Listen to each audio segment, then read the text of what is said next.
An unexpected tech alert message caused concern for many members of the tech community last night, with little explanation for the notification. Coming up, we'll have the latest details. Valentine's Day has come and gone, but not before hundreds of Red Raiders had the chance to create a personal gift for that special someone. Find out how one campus group gave students the chance to enjoy a sweet treat and spread some love. And it was a very busy weekend for Texas Tech athletics, with several teams nearing the end of their season as others started off in style. MCTV's Joshua Ermis will have a wrap-up of all of this weekend's action in sports. This is the MCTV Weekday Update. Welcome to the Monday edition of the MCTV Weekday Update. I'm Katelyn Johnson. And I'm Makayla McDonnell. Members of the Texas Tech community were surprised after receiving an urgent tech alert message late yesterday evening. The message brought attention to the north side of campus, but it may have caused more confusion and curiosity than putting people on alert. At approximately 8 p.m. last night, the Texas Tech Police Department sent out the following message via the Tech Alert Emergency Notification System. Please continue to avoid the area north of Jones AT&T Stadium and surrounding areas until further notice. This is an ongoing operation.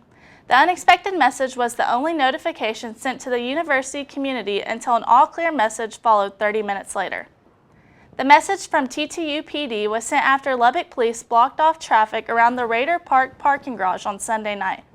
LPD was responding to a threat from 23-year-old William Holmes, who called 911 at 6:20 p.m.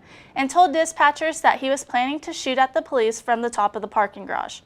Shortly after the first call was made, Holmes called back and threatened to shoot at houses in the area of the garage if police did not arrive soon. Police soon arrived and blocked off the area, but Holmes had left the scene and returned to his home in North Lubbock. He was arrested at the home and booked into the Lubbock County Detention Center on a terroristic threat charge. The all-clear message was sent at 8:30 p.m. after Holmes' arrest. Police reported that no weapon was found and no injuries occurred from the incident. 5 years ago, a similar emergency message had the campus community at high alert, but with a much different outcome. In 2017, former student Hollis Daniels III murdered TTU police officer Floyd East, Jr. on campus. Daniels has since been on trial for the last 2 weeks as a jury debates whether or not he deserves the death penalty.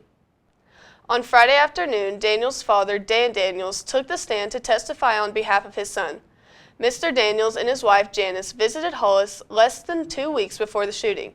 Daniels said his son seemed normal, and he was surprised when he received a call from a tech student alerting him that Hollis had a gun and talked about suicide.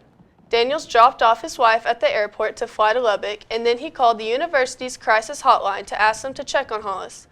During the call, the person who answered told Mr. Daniels that they couldn't check on Hollis, and then another person got on the line to inform Daniels that Hollis had shot Officer East. Along with Daniels' testimony, the jury also heard from Hollis' mother, Janice, who established that Hollis had issues with depression that started as early as 8th grade. Janice Daniels also stated that Hollis had a history of drug and alcohol use that they discovered in high school.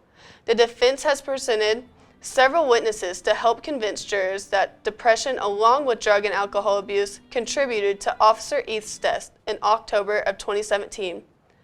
Week 3 of the Hollis-Daniels murder trial is scheduled to start back tomorrow morning following today's President's Day holiday. The defense will continue their case with a 6th day of testimony in hopes of convincing jurors to not give Daniels the death penalty. On a much lighter note, the Texas Tech campus celebrated Valentine's Day last week with several fun and free events, including the opportunity to pick up a sweet treat for that special someone. On Tuesday, the Student Activity Board hosted their Cookie Lovin' event in the sub-courtyard. Students could stop by with their Tech ID to decorate a cookie and create a personalized card for a loved one. Staff provided the cookie, icing, and a basic card, and then the students used their creativity to make a one-of-a-kind V-Day gift. It's been pretty cute, I'm not gonna lie. We've had a lot of couples do theirs together, and then we've actually had some that are coming out flawless. Students just randomly have amazing artistic abilities with some of these, so far so good. Last week's Valentine's Day event lasted from 11 a.m. to 2 p.m. with hundreds of students stopping by to show their love. Coming up this week, SAB is hosting a Black Adam movie bingo on Wednesday at 8 p.m. in the Sub Allen Theater. Students can grab a bingo card and attempt to cross off spaces as they watch for details from the movie.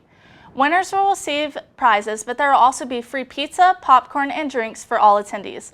For more information on this week's event and all the fun and free options throughout the semester, visit sab.ttu.edu. After a few days of breezy conditions, the West Texas wind has made a return with vengeance. Here on the Texas Tech campus, gusts have already hit the 40-mile-per-hour mark. Today only marks the first of several days of windy weather here on South Plains, but how long will the current conditions continue? Let's take a look at the MCTV forecast. Brown skies have once again made a return on the MCTV tower cam. The high winds along with more dry weather are creating the perfect conditions for another West Texas dust storm. Even though the wind is much worse today, the warming trend from the weekend has continued, with highs already reaching the mid-70s. That's made for a much warmer commute for most students versus the single-digit wind chills we experienced last week. Later this evening, the wind will die down and temperatures will remain mild. Lows are only expected to drop into the 50s. We'll also see more cloud cover, which will stick around into Tuesday. Tomorrow, the warmer weather temperatures will continue, but so will the wind. Speeds are expected to reach as high as 35 miles per hour, with gusts forecast to top out over 50. The clouds will also stick around throughout most of the day, and that could lead to the possibility of some rain late Tuesday night. The chance for more rain continues into early Wednesday morning, but by 8 a.m. it should be dry and windy once again. The high on Wednesday is expected to be about 10 degrees cooler, but the wind gusts are expected to continue to climb above 50 miles per hour. The forecast doesn't change much on Wednesday night, except that lows will drop into the 40s and the wind chill will drop near the freezing mark. By Thursday, we should finally see an escape from the wind, and the sun is also expected to return. Temperatures will be back in the high 60s again, but overall it should be a nice afternoon with mild temperatures. Looking ahead, a slight cool down in the forecast to the end of the week, along with a chance of thunderstorms over the weekend. But another round of wind may be back in the area early next week. Texas Tech Athletics is at its busiest point in the spring semester, with as many as 6 teams in competition each weekend. This weekend was no exception, with several Tech teams finding big success both here at home and on the road. MCTV's Joshua Ermis joins us now with all the details in sports. Joshua? Thanks, Makayla and Katelyn. Texas Tech Athletics honored their Lady Raider basketball seniors. Men's basketball kept their tournament hopes alive. Both softball and baseball hit the diamond over the weekend, and a former Red Raider took over NBA All-Star Weekend with a thrilling slam dunk contest outing. We'll start with senior night at the USA. Texas Tech women's basketball honored their 5 seniors on Saturday in a thrilling 3-overtime game in Lubbock against Oklahoma State. Seniors Breamber Scott, Katie Farrell, Riley McKinney, Bryn Gerlich, and Ella Tofeono combined for 58 points and 32 rebounds in the game. The two teams battled back and forth to a 55-55 tie after 4 quarters, but that was far from the end.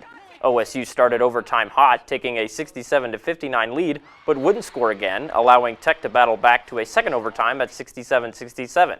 This time, the Lady Raiders weren't able to stay ahead as OSU forced a third overtime at 76-76, where Texas Tech just couldn't hold on. The Lady Raiders ended up falling 92-80 in third overtime. The Lady Raiders now sit at 16-11 overall and 4-10 in the Big 12. They will be back in action at the USA this Wednesday as they host West Virginia. That game will have a 7 p.m. tip-off. Speaking of Tech versus West Virginia, Texas Tech men's basketball traveled to Morgantown on Saturday looking for their 3rd straight win as their NCAA tournament hopes hang in the balance. Tech and West Virginia battled back and forth in the first half, with WVU leading 35-34 after 20 minutes. Trailing 63-55 in the second half, the Red Raiders were able to use a little more of that magic that's been following them the last 2 weeks, rattling off 11 unanswered to regain the lead.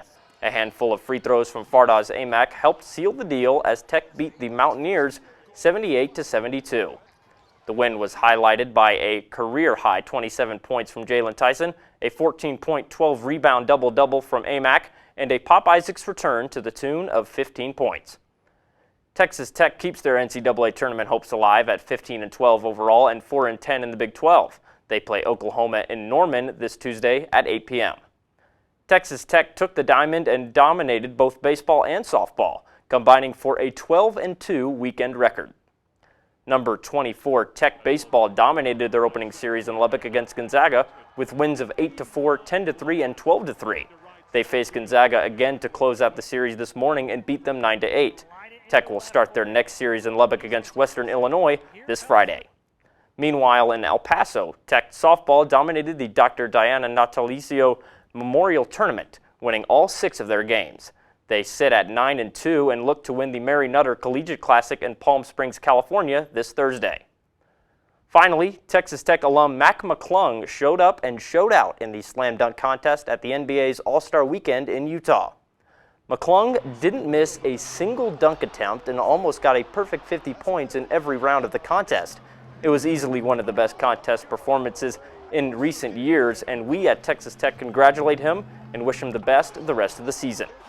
That's all for Texas Tech Sports. Back to you, Makayla and Katelyn. Thanks, Joshua. So, Katelyn, did you watch any of the Texas Tech teams in action over the weekend? I actually went to one of the baseball games. How about you? I was there too. That's all for today's edition of the MCTV Weekday Update. Thanks so much for joining us, and be sure to check ttuhub.net every day for more news. We'll see you on Thursday.